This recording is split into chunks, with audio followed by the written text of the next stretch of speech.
샬롬, 하나님과 동행하는 새벽기도회 달라스 임마누엘 교회 권성철 목사입니다. 오늘도 하나님과 동행하며 풍성함을 누리시는 저와 여러분이 되시길 주님의 이름으로 축복합니다. 오늘 말씀은 고린도전서 6장 1절에서 20절까지의 말씀입니다. 너희 중에 누가 다른 이와 더불어 다툼이 있는데 구태여 불의한 자들 앞에서 고발하고 성도 앞에서 하지 아니하느냐? 성도가 세상을 판단할 것을 너희가 알지 못하느냐?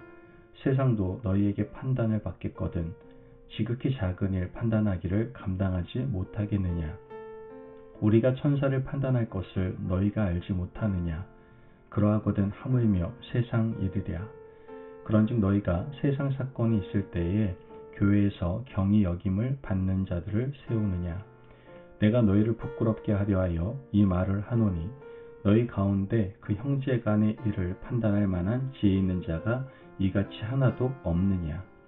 형제가 형제와 더불어 고발할 뿐더러 믿지 아니하는 자들 앞에서 하느냐?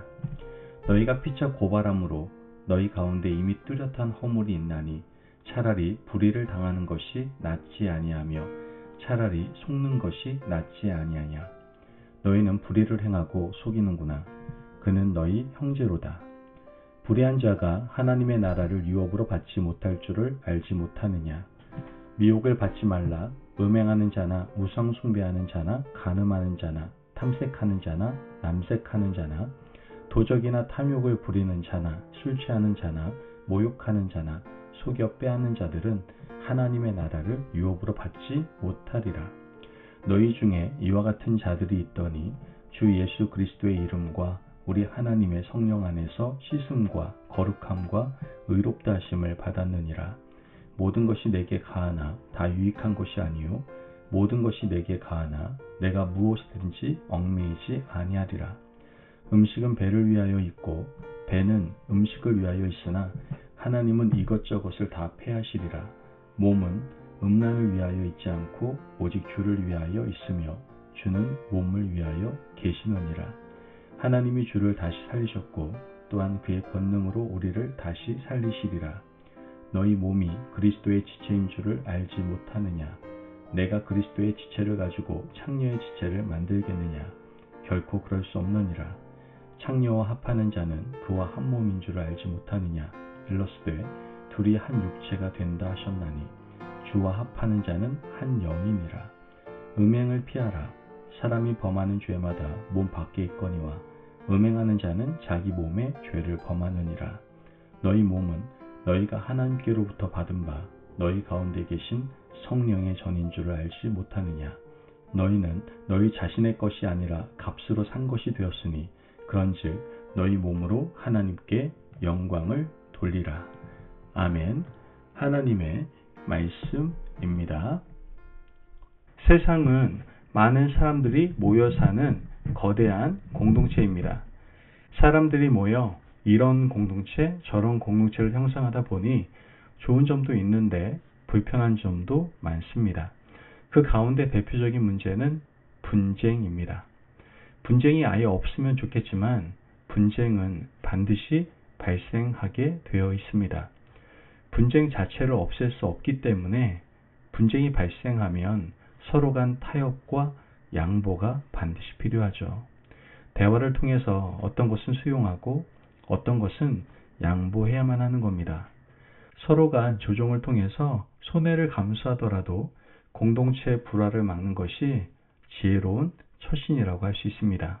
하지만 분쟁이 발생할 때 대화와 타협은 하지 않고 끝까지 가는 사람들이 많이 있습니다.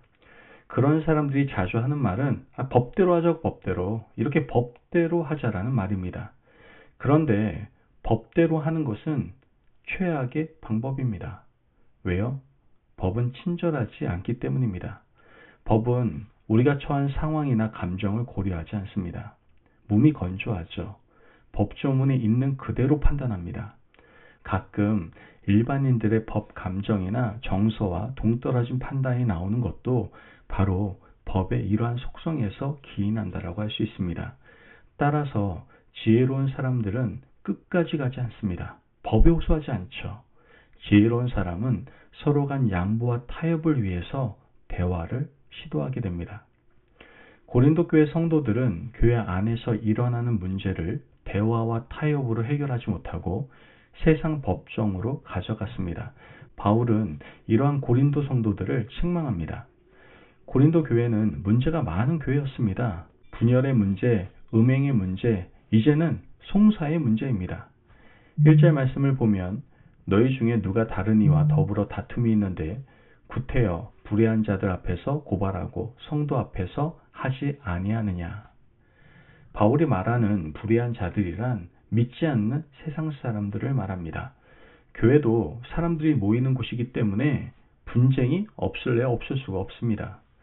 고린도 교회에 분쟁이 일어났는데 그 문제를 교회 안에서 지혜롭게 해결하지 못하고 세상 법정으로 가져갔습니다. 2절 말씀을 보면 성도가 세상을 판단할 것을 너희가 알지 못하느냐.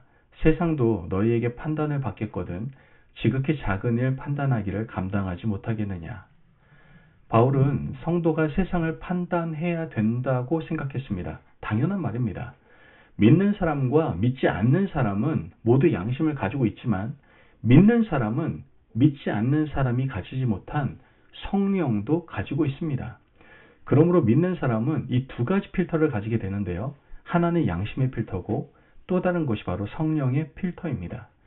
양심의 필터는 수동적이지만 성령의 필터는 능동적입니다. 예를 들어 내 이웃을 내 몸과 같이 사랑하라는 말씀에 대해서 세상 사람들은요 반응하지 않습니다. 그들은 수동적인 양심만 가지고 있기 때문입니다.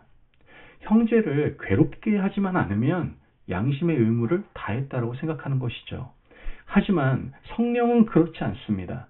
내 몸과 같이 형제를 적극적으로 사랑하지 못하면 양심에는 찔리지 않지만 성령에는 걸림이 되는 겁니다. 성령 받은 사람들은 더 예민하고 영적으로 민감합니다. 이렇게 귀한 성령을 받은 사람들이 세상 법정에서 호소하는 것을 바울은 이해할 수가 없었던 겁니다. 그런데 이 문제는 고린도 교회뿐만 아니고 오늘날 교회에서도 일어나고 있는 문제다라는 것이죠. 세상 법정에 교회의 문제를 가지고 가는 일이 얼마나 많습니까? 왜 이런 일이 일어나는 겁니까? 교회 안에 이익이 되는 일이 많기 때문에 그렇습니다. 교회가 순수한 복음을 전하지 않고 수익 사업을 합니다. 그러면 이익에 눈먼 자들이 붙기 시작하는 거예요. 사회복지법인, 비영리단체, 교육기관 등을 세우고 돈이 오갑니다. 돈 문제에 대해서 서로 타협하지 않고 양보하지 않는 것이죠. 물질 때문에 신앙도 팔아먹는 세상이 되어버린 겁니다. 바울은 교회 안에 분쟁이 일어나는 이유를 또 한 가지 제시하는데요. 5절 말씀을 보면 내가 너희를 부끄럽게 하려 하여 이 말을 하노니 너희 가운데 그 형제 간의 일을 판단할 만한 지혜 있는 자가 이같이 하나도 없느냐. 지혜 있는 자가 없기 때문에 교회 안의 문제를 세상 법정으로 가져가고 있다고 말하는 겁니다. 과거 이스라엘에는 모세도 있었고 여호수아도 있었습니다. 모세는 출애굽 40년 여정을 인도하는 동안 많은 문제를 해결했죠. 장인 이드로의 충고를 듣고 천부장, 백부장, 50부장, 10부장을 세워서 모세는 모든 문제를 해결해 나갔습니다. 모세가 세상을 떠난 후에 이스라엘은 여호수아가 중심이 되어 분쟁을 해결해 나갔습니다. 하지만 여호수아가 죽고 이스라엘 공동체의 어른이 사라졌을 때에 사사시대에 혼란이 오고 말았던 겁니다. 하나님은 레위지파를 세워서 이스라엘을 영적으로 지도하게 하셨지만 레위지파가 타락하고 난 후에 그들을 지도할 사람이 없었던 겁니다. 오늘도 많은 교회들이 문제를 해결하지 못하는 이유도 믿고 따를 만한 목회자, 중직자, 어른이 없기 때문에 그렇습니다. 이것은 심각한 문제가 아닐 수 없습니다. 그래서 바울은 고린도 교회 성도들에게 극약 처방을 내려줍니다. 7절 말씀을 보면 너희가 피차 고발함으로 너희 가운데 이미 뚜렷한 허물이 있나니 차라리 불의를 당하는 것이 낫지 아니하며 차라리 속는 것이 낫지 아니하냐. 바울은 세상 법정으로 문제를 가져가는 것은 하나님께 죄를 범하는 것이니 차라리 손해보는 것이 낫다라고 말씀하고 있는 겁니다. 이 말씀은 성도가 손해보는 것이 그리스도의 피로 값주고 산 교회가 손가락질 받는 것보다 낫다라는 말씀인 겁니다. 우리는 세상 법정에 호소할 권리가 있습니다. 하지만 이 권리가 하나님의 영광이 되는 것은 아니다라는 것이죠. 오늘 본문 12절에 13절 말씀을 보면 모든 것이 내게 가하나 다 유익한 것이 아니요 모든 것이 내게 가하나 내가 무엇에든지 얽매이지 아니하리라. 음식은 배를 위하여 있고 배는 음식을 위하여 있으나 하나님은 이것저것을 다 패하시리라. 몸은 음란을 위하여 있지 않고 오직 주를 위하여 있으며 주는 몸을 위하여 계시느니라. 아멘. 여러분, 성도가 살아가는 목표는 오직 주님입니다. 우리는 주님의 영광을 위하여 살아야 하는데 내가 조금이라도 손해보는 것을 견디지 못한다면 우리는 주님을 위해 살아가는 것이 아닙니다. 송사와 분쟁의 문제뿐만 아니라 우리 평생의 삶이 주를 위해 살며 또 주를 위해 손해보시는 삶을 살아가시기를 간절히 바랍니다. 그러므로 오늘도 주님을 위해서 기꺼이 양보하고 손해볼 수 있는 복된 하루를 살아가시기를 주님의 이름으로 축복합니다. 아멘. 기도하겠습니다. 사랑이 많으신 하나님 감사합니다. 오늘도 우리에게 귀한 말씀의 은혜 허락하시니 감사합니다. 하나님, 그리스도를 위하여 손해보는 인생을 살아가게 하여 주옵소서. 교회 안의 문제를 성령님이 주시는 지혜로 해결해 나아가며 오직 주님의 영광을 위해서 주님을 위해서만 살아갈 수 있는 저희들의 삶이 될 수 있도록 축복하여 주옵소서. 감사하며 예수님의 이름으로 기도합니다. 아멘.